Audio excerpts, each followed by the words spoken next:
BJP fire brand అయిన అన్నమలై గారు BJP party సభ్యత్వానికి రాజీనామా చేసిండు.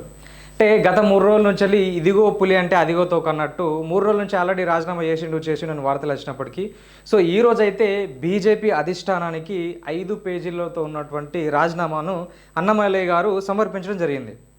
సో ఇక్కడ మనం ఒకటి చూస్తే అంటే తమిళనాడులో 3% ఉన్నటువంటి ఓటు బ్యాంకును బీజేపీకి 11% వరకు పెంచి ద్రవిడ పార్టీలను ఎదుర్కోవడంలో ఒక గట్టి పాత్ర పోషించినటువంటి అన్నమలై గారు సో అతన్ని బీజేపీ పక్కన పెట్టడం వల్ల సో మొత్తం మీద అయితే అతను రాజీనామా చేసినట్టు ప్రకటించిండు.